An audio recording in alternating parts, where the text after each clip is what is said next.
মায়ের কাছে এসে এত কাজ পেন্ডিং হয়ে রয়েছে, ভাবছি কবে করব। কিন্তু আজকে শেষমেশ গেলাম রানাঘাটে কিছু হাতে কাজ নিয়ে। প্রথমেই গেছি খাদি ভবনে, আশুর জন্য একটা জামা নিয়েছিলাম, ওটা না ছোট হচ্ছে, তো ভাবলাম যে একদম পাল্টে নিয়ে আসি। আর গেছিলাম একটা খেলনার দোকান। এই খেলনার দোকানটা রানাঘাটে, এই টয় শপটা এত ভালো, এখানে অনেক রকম খেলনা পাওয়া যায়, অনেক রকম বাচ্চাদের অ্যাক্টিভিটিস গেম পাওয়া যায়। তো ভাবলাম এখান থেকে ওর জন্য কিছু নিয়ে নিই। আর বেশি দিন তো আর থাকবো না, এগুলো নেওয়া মানে ফালতু, কারণ আবার বয়ে বয়ে আমাকে নিয়ে যেতে হবে। তাও নিলাম। আর খেলনার দোকানে গেলে বাচ্চা, যদি বাড়িতে বাচ্চা থাকে তাহলে কিছু না কিছু তো নিতে ইচ্ছেই করে। আর হ্যাঁ, খেলনা অনেকগুলো দেখেছিলাম, যেগুলো পছন্দ হয়েছিল সেইগুলো আবার ও পারবে না। আর কিছু পাজল গেমও দেখেছিলাম, কিন্তু ওর বয়সের এখন না এই গেমগুলো, তাই আর নিলাম না।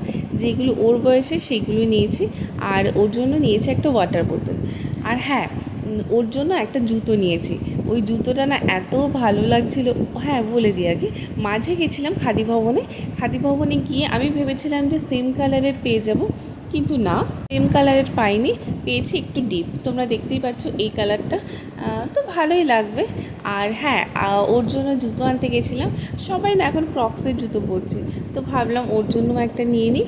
তো ওর জন্য নিয়েছিলাম। এখানে অনেক রকম জুতো ভালো লাগছিল, কিন্তু ওই যে বললাম আবার টেনে নিয়ে যেতে হবে, এই জন্য একটাই নিয়েছি।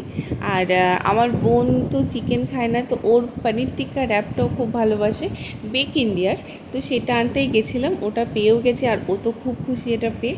এরপরে গেলাম পেস্ট্রি খেতে মিও অমরে। মিও অমরে যদি থাকে কোনো জায়গায়, যদি না খাই তাহলে মনটা কেমন কেমন লাগে, তাই চলে গেলাম মিও অমরেতে পেস্ট্রি খেতে। আর অনেকগুলো পেস্ট্রি নিয়েছিলাম, খাইনি আমরা, নিয়েছিলাম। আর আমরা নিয়েছিলাম স্ট্রবেরি একটা, নিয়েছিলাম না চিজ কেক নিয়েছিলাম। আর নিয়েছিলাম চকলেট কেক। এখানে এত রকম কেক। আর আমাদের না সবারই জন্মদিনে মিয়মরি থেকেই না হয়, কারণ এদের কেকগুলো আমার বেশি ভালো লাগে। তো কেক নিলাম, 4খানা কেক নিয়ে বাড়িতে গেলাম।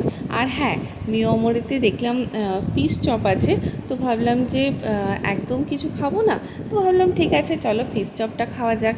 তাই ফিশ চপটা খেলাম। আর বিপাশাকে বলছিলাম তুই কি কিছু খাবি, তো ও বললো যে না, আমি আর এখানে দাঁড়িয়ে কিছু খাবো না।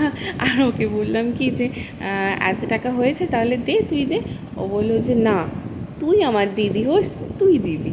তো ফিশ চপটা খেলাম, ও খেলো, আমিও খেলাম। আর এদের সব কিছুই আমার ভালো লাগে, এদের স্ন্যাক্সও ভালো লাগে, আবার কেকের যা যা আছে সবই ভালো লাগে। আর স্ক্রিনে এত সুন্দর করে খাবারগুলো দেখাচ্ছিল না, ভাবলাম একটু তুলেই নিই। আর খুবই সুন্দর লাগছিল দেখতে। আমাদের কেক নেওয়া হয়ে গেল, আর বিল পে করাও হয়ে গেল। এবার যাব বাড়িতে। আর স্টেশনে এসে দেখি এত ভিড়, জানি না ট্রেনে কেমন ভিড় থাকবে না থাকবে। তো চলো, টাটা।